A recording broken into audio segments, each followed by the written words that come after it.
Hey y'all! Welcome back to my YouTube channel. For those of you who may or may not already know, my name is Alex, aka Yellowberry.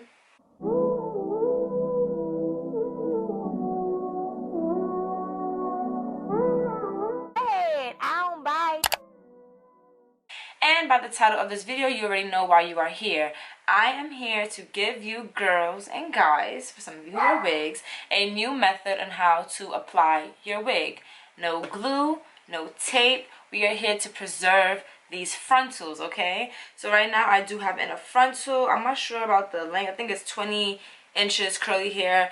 That doesn't even matter because we're not here for that. We are here to understand how to do this without all the extracurriculars. Little backstory, I wear frontals. I've become like a frontal lover for like the past, I think like a year and a half, but I am starting to notice that with using glue, because I normally use Ghost Bond glue, I feel like the glue is starting to take out the hair in my frontal, especially in the beginning.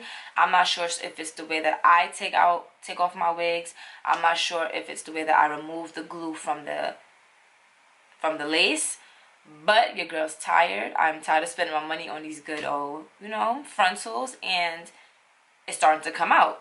So what ends up happening is I cannot wear my frontals, up anymore because it looks like I have a receding hairline. So I end up just wearing it down like this. But again, I'm not really upset about it because the hair still looks good. I don't really need to put it with a high ponytail. But for the next time I do, I have a totally new method on how to do it so that I can preserve these wigs longer so they can last me longer than a year, okay? So continue to watch the rest of this video to see how I do my new preferred band method on my frontal wigs. So here's what the wig looks like after I freshly washed it. This is the band that I'm going to cut and use, a spool of thread and a weave needle. Right now I'm just fitting the wig on my head, making sure that the placement is comfortable enough, making sure that it's in the center, the napes are where they need to be, and so on and so forth.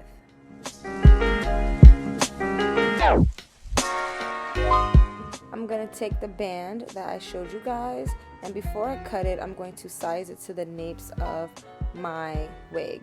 So basically the way you want to measure this is right where the napes of your wig is, you want to go a little above it, and that's where you're going to end up sewing the band.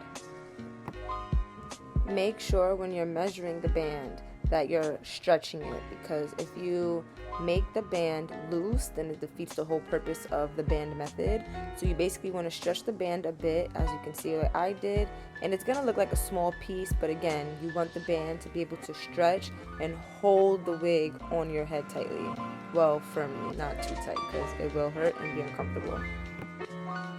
Once I took the wig off my head, I kind of marked it where you see like that kind of nudish pinkish color. I marked exactly where I want to sew the band. So of course, as you know, you have to thread your needle and get the show on the road. As you're sewing your band onto your wig, being that it's a frontal, you're basically sewing it onto the lace portion of it. So what you want to do is be extra careful because you do not want to end up sewing the lace together. So make sure you're paying deep attention, get real close. If you wear glasses, put your glasses on, turn your light on, make sure you're not doing this in the dark. Make sure that when you're sewing your band, you're basically sewing it through the little circles. I don't know how to explain that, but you're sewing it through the little circles. You're not damaging the lace, and you're just putting it through the lace. I hope you guys are understanding. You also want to remember to be gentle because you don't want to damage your lace, rip your lace, do anything to your lace that is irreversible. When you're done, make sure you cut the extra thread and just tie the thread that's on there to make sure that this is going to stay intact.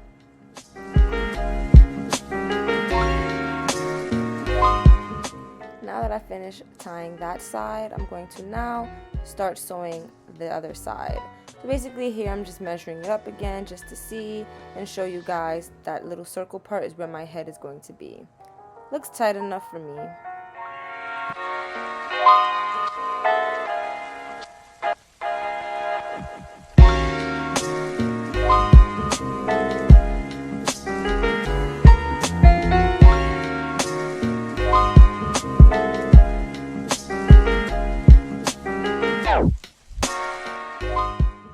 Alright, so here is the moment of truth. I am done sewing the band onto the wig, and right now I'm just sizing it up again, making sure that everything is what it is, making sure that it's tight enough, comfortable, and the whole 9 yards. And I was pretty satisfied with everything, how it came out. I did end up cutting some of the lace off because, like I mentioned in the beginning of the video, a lot of the hair on the lace has come off. Not too sure why. So yeah, I'm showing you guys right here. So yeah, I'm just gonna customize it and then I will show you guys what it looks like. So this is the final look of my band method.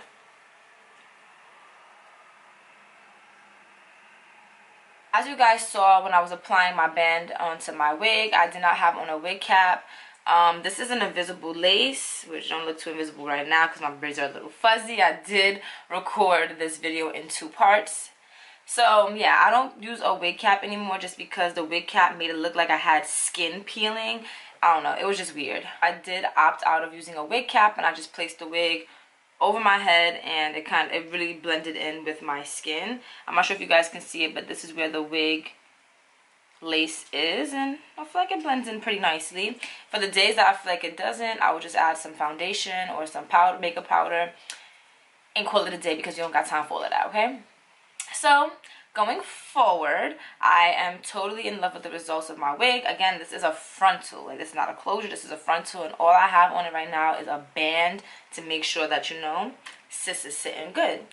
So what I want to mention about using the band method is that sometimes you may not be able to get the napes of the wig to sit as firm. I mean, practice makes perfect, so the more you keep doing is the more that you'll be able to perfect that part, and only like the little napes right here at the ends of your sideburn will be coming up, but I haven't perfected it to that part. So what I would do is just use some Got2b freeze spray and just put it on the napes, and use a blow dryer just so that, you know, you still have that liberty of it being flat, and you can still put your hair up, and you can still do whatever you would like to do with your frontal. But for me, because I'm a very low maintenance kind of gal, I don't care about all of that. I know I'm going to wear the wig down, so I basically just left, oh my god, I'm looking a little crusty, but I left it down. But other than that, this is where the wig is, and it's flat. It's really flat. But this is what I was referring to, you guys, when I said that I don't know if it's just the way that I remove the glue from the wig, or if it's the way that I remove my wig off my head. I actually think it might be more so the way I remove the glue from the wig, but it's literally pulling the hair off the lace, which is so annoying because now I can't really, like, you know, wear the hair back because it looks like I have a receding hairline. Again, I can make nothing out of something, so I can definitely, you know, pull some hair out and create some baby hair, but that's another video for another time. But I hope that you guys learned a thing or two. If you have any questions or comments, please make sure to leave it down in the comment box below. Make sure you hit the subscribe button to this video and give this video a thumbs up, and I will see you guys in the next one. Bye.